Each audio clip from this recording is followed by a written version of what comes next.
নমস্কার বন্ধুরা, আমার চ্যানেল কথা ও কাহিনীতে তোমাদের জানাই সকলকে স্বাগত। আজকে আমার গল্প পজিটিভ। গল্পটি আমি লিখেছি এবং আমিই পাঠ করে শোনাবো। শুরু করতে চলেছি আমার লেখা গল্প পজিটিভ। প্রশান্ত ও শিয়ার প্রেম করে বিয়ে হয়েছে সত্য। তাদের পুরো 5 বছর চুটিয়ে প্রেম করার পর বিয়ে হয়েছে, দুই পরিবারের সম্মতিতে। প্রশান্তর একটি কাপড়ের ছোট ব্যবসা আছে আর শিয়া একজন প্রাইভেট স্কুলে পড়ায়। দুজনে বেশ হ্যাপি লাইফ চলছিল। কিন্তু শিয়ার একটাই সমস্যা, সে প্রশান্তকে নিয়ে ভীষণভাবে পজিটিভ। সে কোনো মেয়ের সাথে প্রশান্তকে কথা বলতে দেখলে অযথা সন্দেহ করত। প্রেমের আগে থেকেই শিয়ার এই সন্দেহ রোগের কারণে ওদের মধ্যে অশান্তি লেগেই থাকতো। কিন্তু প্রশান্ত ভেবেছিল হয়তো ধীরে ধীরে এই স্বভাব কেটে যাবে, কিন্তু না, দিন দিন এই পাগলামি শিয়ার বেড়েই যাচ্ছিল।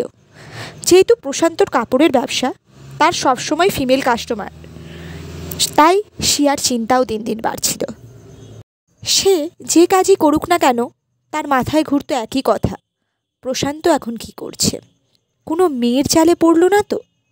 এই ভাবতে ভাবতে সে প্রায় প্রতিদিন ডিপ্রেশনে চলে যাচ্ছিল। আর তার সাথে বাড়ছিল প্রশান্ত ও শিয়ার মধ্যে ঝামেলা। এইভাবে বিয়ের 1 বছর কেটে গেল। এখন শিয়া হাউস ওয়াইফ, কারণ সে তার কাজে আর মন বসাতে পারে না। সে এতটাই সন্দেহ রোগে আক্রান্ত, সে এখন সারাদিন প্রশান্তকে পাহারা দেবে বলে তার সাথে দোকানে যায়। যদি কোনো মহিলা কাস্টমারের সাথে প্রশান্ত একটু বেশি কথা বলে, তখনই সে সেই কাস্টমারের সঙ্গে দুর্ব্যবহার করে। এমনি একদিন প্রশান্ত ও শিয়ার জীবনে নেমে আসে সেই অভিশপ্ত রাত। প্রশান্তকে সেই রাতে তার মাসির মেয়ে একটি নতুন নাম্বার থেকে ফোন করে।